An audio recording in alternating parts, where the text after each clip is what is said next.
Hello అండి. బియ్యం పిండితో ఉల్లిపాయ చెక్కల్ని ఎలా చేయాలో చూడండి. నేను ఒక హాఫ్ కిలో బియ్యం పిండి తీసుకున్నాను. దానిలో 2 మీడియం సైజు ఉల్లిపాయలు ముక్కలుగా కట్ చేసుకున్నాను. ఒక టీ గ్లాసు పెసరపప్పు, శనగపప్పు 2 కలిపి ఒక అరగంట నానబెట్టుకొని అవి శుభ్రంగా కడిగి ఆ పప్పులు తీసుకున్నాను. కొత్తిమీర, కరివేపాకు చిన్నగా ముక్కలు కట్ చేసి పెట్టుకొని అవి తీసుకున్నాను.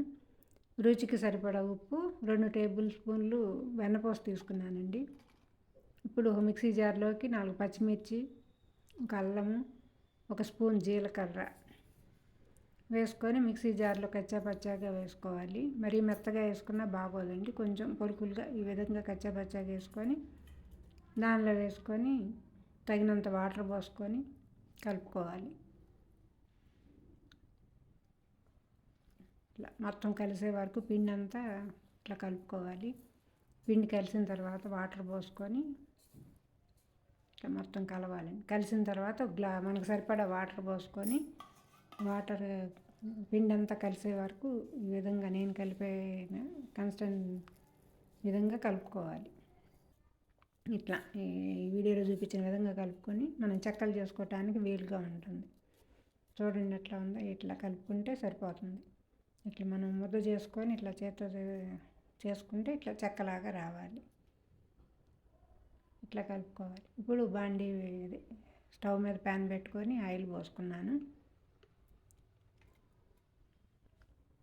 ఇప్పుడు పేపర్ మీద కవర్ మీద ఒక చిన్న చిన్న ఉండల్లాగా చేసుకొని ఈ విధంగా చెక్కల్లాగా చేసుకొని ఆయిల్లో డీప్ ఫ్రై చేసుకోవటం. మనం వెన్నపూస వేసాం కదండి, చాలా రుచిగా టేస్ట్గా భలే ఉంటాయండి ఈ చెక్కల్ని.